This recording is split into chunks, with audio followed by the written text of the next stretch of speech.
नमस्कार. आजच्या व्हिडिओमध्ये मी तुम्हाला मार्गशीर्ष महिन्याच्या गुरुवारी केस धुवावे का, फरशी पुसावी का हे सांगणार आहे. पण त्याआधी तुम्ही चॅनलवरती नवीन असाल तर चॅनलला लाईक करा आणि सबस्क्राईब देखील करा. कमेंटमध्ये श्री स्वामी समर्थ किंवा ओम महालक्ष्मी नमः लिहायला विसरू नका. आता मार्गशीर्ष महिना सुरू आहे. सध्या अनेक स्त्रियांना पडलेला प्रश्न म्हणजे या मार्गशीर्ष महिन्यामध्ये आपण दर गुरुवारी पूजा मांडतो, उपवास करतो. तर मग या दिवशी केस धुतले, डोकं धुतलं तर चालेल का? घरातली फरशी पुसली तर चालेल का? बऱ्यापैकी आता सर्वांनाच माहिती झालं असेल की स्त्रियांनी गुरुवारच्या दिवशी केस धुवू नयेत. त्याबरोबरच आपल्या घरातली साफसफाई किंवा फरशी पुसू नये असं सर्वांनाच माहिती झालं असेल. त्यामागेही काहीतरी कारण आहे, ते सुद्धा मी सांगणार आहे. तर आता मार्गशीर्ष महिना सुरू आहे. या महिन्यातील प्रत्येक गुरुवारी आपण व्रताची मांडणी करतो, पूजा करतो, उपवास करतो. तर आपण केस धुवू शकतो का? त्यानंतर फरशी पुसू शकतो का? घराची साफसफाई करू शकतो का? असे प्रश्न ज्यांना पडले असतील तर त्यांच्यासाठी हा व्हिडिओ आहे. आपल्या आयुष्यात सुख शांती, समाधान, धनसंपत्ती मिळवण्यासाठी तसेच श्री महालक्ष्मीचा आशीर्वाद आपल्या घरामध्ये कायम राहण्यासाठी आपण हे सर्व व्रतवैकल्य करत असतो. गुरुवारचा दिवस माता लक्ष्मी आणि भगवान विष्णूंची सेवा करण्याचा खूप महत्त्वाचा दिवस असतो. भगवान विष्णूंना किंवा गुरूंना प्रसन्न करायचं असेल तर गुरुवार हा दिवस अतिशय महत्त्वाचा आहे. कोणताही उपवास, व्रतवैकल्य म्हणलं की आपण स्त्रिया त्या दिवशी केस धुतो, घरातली साफसफाई करतो, घरातली फरशी पुसतो. पण मार्गशीर्ष महिन्यामध्ये नेमकी ही पूजा, उपवास गुरुवारच्या दिवशीच करायचा असतो. मग आता पूजा करायची म्हणलं तर घरातली फरशी पुसली नाही तर किंवा उपवास करायचा म्हणलं तर केस धुतले नाही तर असं कसं काय शक्य होईल? पण विवाहित स्त्रिया गुरुवारच्या दिवशी केस धुवत नाहीत. त्यामागेही काहीतरी कारण आहे. तर आपला गुरुग्रह मजबूत राहावा यासाठी आपण या नियमांचं पालन करत असतो. कारण जर आपण ग्रह, राहू, केतू बघितलं तर गुरुवारच्या दिवशी केस धुवू नयेत. त्याचं कारण की आपला गुरु कमजोर होतो आणि आपला गुरु मजबूत राहावा, कमजोर होऊ नये याची आपण पूर्णपणे काळजी घ्यायची असते. कारण ते आपल्या पतीसाठी आणि आपल्या मुलांसाठी चांगलं नसतं. त्यामुळे आपण गुरुवारच्या दिवशी अशी काही कामे करायची नसतात. पण आता गुरुवारी पूजा करायची आहे, उपवास करायचा आहे, मग केस कधी धुवायचे? तर आपल्याला गुरुवारच्या आदल्या दिवशी म्हणजे बुधवारी केस धुवायचे आहेत.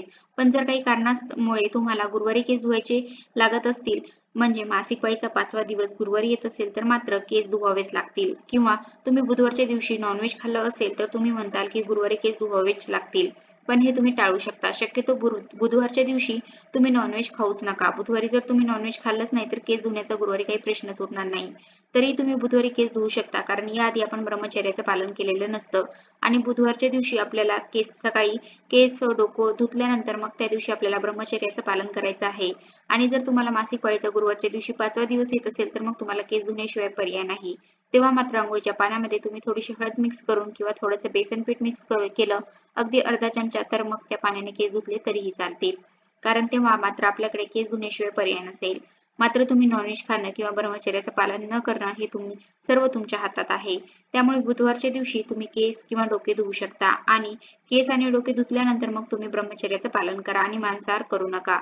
मग तुम्ही दुसऱ्या दिवशी गुरुवारी सकाळी मग तुम्ही ही पूजा मांडू शकता आणि उपवास देखील करू शकता. तसेच गुरुवारच्या दिवशी आपल्याला घरातली सफाई करणं, जाळे काढणं किंवा घरातली फरशी पुसणं अशी देखील कामे करायची नसतात. तुम्ही म्हणताल की आता पूजा मांडायची आहे तर मग हे कसं काय शक्य आहे? पण तुम्हाला घराची साफसफाई करायची असेल तर बुधवारच्या दिवशीच तुम्हाला साफसफाई करायची आहे आणि सर्व घरातली फरशी सुद्धा बुधवारच्या दिवशीच पुसायची आहे. म्हणजे बुधवारीच तुम्ही सर्व घराची स्वच्छता करून घ्या आणि मग गुरुवारची पूजा मांडणी करताना ज्या ठिकाणी पूजा मांडायची आहे तिथली जागा थोड्याशा पाण्यामध्ये हळद मिक्स करून त्या हळदीच्या पाण्याने थोडीशी पूजेपुरतीच जागा स्वच्छ पुसून घ्या आणि मग त्या ठिकाणी पूजा मांडली तरीही चालेल. त्याबरोबरच सर्व घरामध्ये गोमूत्र शिंपडा. गोमूत्र शिंपडल्यामुळे आपल्या सर्व घराची शुद्धी होते. कारण ते आपण खूप पवित्र समजतो. त्यामुळे तुम्ही गोमूत्र सर्व घरामध्ये त्या दिवशी शिंपडू शकता. म्हणजे फक्त गुरुवारच्या दिवशी तुम्हाला स्वच्छ अंघोळ करायची आहे. पूजेची जागा तेवढी ओल्या कपड्याने स्वच्छ करायची आणि मग तुम्ही पूजा करू शकता. आणि बुधवारी ज्या दिवशी तुम्ही घराची साफसफाई, घरातली फरशी पुसणं, आपले केस डोके धुणं, त्यानंतर मग घरामध्ये मांसाहार करणं, मांसाहार बनवणं, ब्रह्मचर्याचं पालन न करणं अशा कोणत्याही गोष्टी चुकून सुद्धा करू नका. नाहीतर या सगळ्याचा काही उपयोग होणार नाही. आणि जरी तुम्ही बुधवारच्या दिवशी फरशी पुसून ठेवणार असाल तर ती मात्र सूर्यास्त होण्याआधी तुम्हाला पुसायची आहे. अगदी संध्याकाळच्या वेळी, रात्र झाल्यानंतर मग ती फरशी पुसायची नाही. तुम्ही सकाळी किंवा दुपारच्या वेळी पुसली तरीही चालेल. मात्र संध्याकाळी ती पुसू नका. आणि फरशी पुसण्यासाठी योग्य दिवस कोणता तर फक्त गुरुवारच्या दिवशी सोडून तुम्ही इतर सर्व दिवशी फरशी पुसू शकता. आणि केस धुण्यासाठी म्हटलं तर गुरुवारचा दिवस सोडून रविवारचा दिवस केस धुण्यासाठी अतिशय चांगला मानला जातो. जरी तुम्हाला काही कारणास्तव कोणतेही व्रत गुरुवारी आलास तर मात्र तुम्हाला आदल्या दिवशी म्हणजे बुधवारीच केस धुवायचे आहेत.